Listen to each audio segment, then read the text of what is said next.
citizens of Africa, citizens of Africa, fellow citizens, fellow citizens,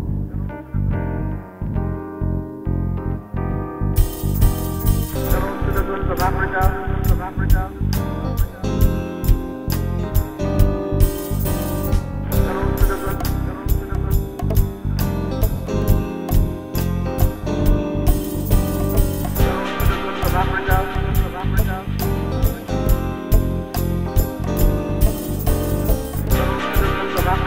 Blogging since 2003, hitting the left, the right, the center, black, white, red and yellow, loved by some, claimed by many, coming straight from New Jersey, via New York, via Jamaica, via a ship named Jesus, it's Sanjata, Mr.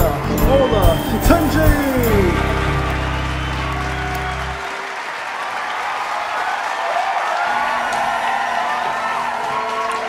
Welcome to Garvey's Ghost TV, February 1st, 2010.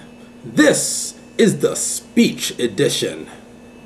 First up, Secretary of State Hillary Clinton threatens the Chinese with diplomatic isolation if it doesn't go along with Iran sanctions. A nuclear-armed Iran, said Clinton, would risk setting off an arms race in the Persian Gulf, and that it would provoke a military strike from Israel, which she said would regard a nuclear Iran as an existential threat. Let me give Hillary Clinton 2 points to think about. Number one, unlike America, China isn't a satellite state of Israel. AIPAC doesn't have any business over there, as far as I know. Number two, take a walk in a Kmart, a Walmart, a Target, a Best Buy, a Home Depot. Pick up a few items, flip them over, look at the little label, and see where it's made. It won't say made in America. It'll say made in China.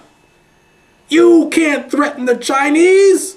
You need them to manufacture stuff we used to manufacture. Next, we come to the State of the Union.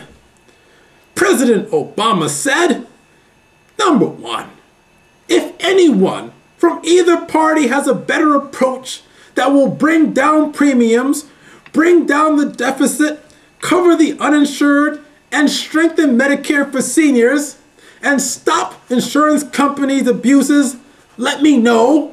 Let me know. I'm eager to see it. Well, Mr. Obama, it's called single-payer health care. And guess what? John Conyers brought it up long ago. It's House Resolution 676. Heard of it? It was the thing you were for before you were against it. You know, that kind of idea that you wouldn't let to the table when you were making deals with the insurance companies. Yeah, Continuing on, Obama wants to talk about the budget. He says, starting in 2011, we are prepared to freeze government spending for 3 years. Spending related to our national security, Medicare, Medicaid, and Social Security will not be affected. Now what does that leave to be affected? Oh, like education, environment, infrastructure, See, while we're spending money on wars in Afghanistan and remobilizing in Iraq and stabilizing Pakistan and bombing the shit out of people with pilotless drones, China, who you're threatening with diplomatic isolation, is building solar panels and wind turbines and has surpassed everyone else in the world at building them. But no, we're going to spend money in Afghanistan. Now what are the guns? The guns, that's the real estate. The stocks and bonds. Artwork, shit that appreciates with value. What's the butter? Cars, clothes, jewelry, all that other bullshit that don't mean shit after you buy it. That's what it's all about. Guns and butter, baby. You little dumb motherfuckers. Yeah. Continuing on with his budget discussion, Obama says, "Now I notice some in my party will argue that we can't address the deficit or freeze government spending when so many are still hurting. And I agree, which is why this freeze won't take effect until next year, when the economy is stronger. That's how budgeting works." I don't know. See, in my house, if I discover that I'm spending so much money and running up my credit cards and have a problem paying my bills, I stop spending immediately. Then you know what I do? I make a budget and I limit my spending immediately, as well as next year. That's called budgeting for like every other household in America. And no, I don't pick fights with neighbors 10 blocks away because I can't pay for it because I'm, on a budget. Continuing it on, the other thing you got to do is you got to invest in stuff that realizes income. Brings in money. Tax cuts don't generate income. No, they don't. Sorry. Any business that thinks that by not paying as much taxes, they're going to have a bigger profit is stupid. That's a bad business plan.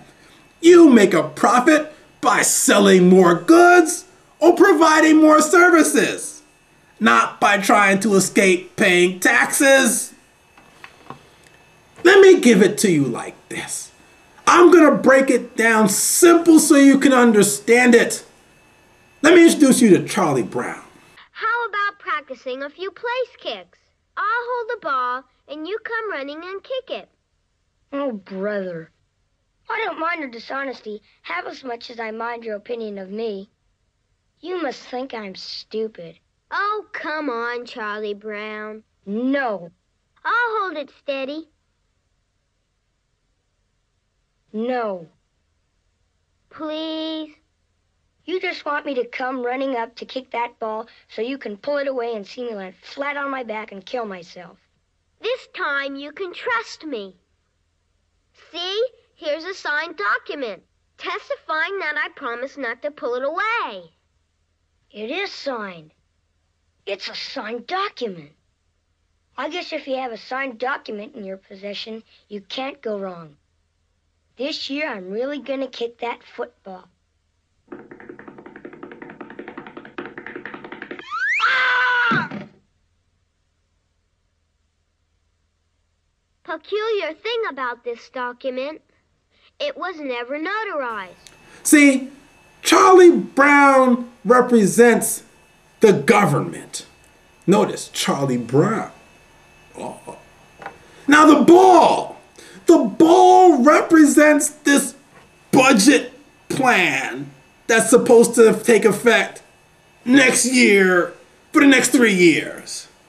And Lucy represents reality. Now what happens is Charlie Brown, that's the government, will run to kick the ball,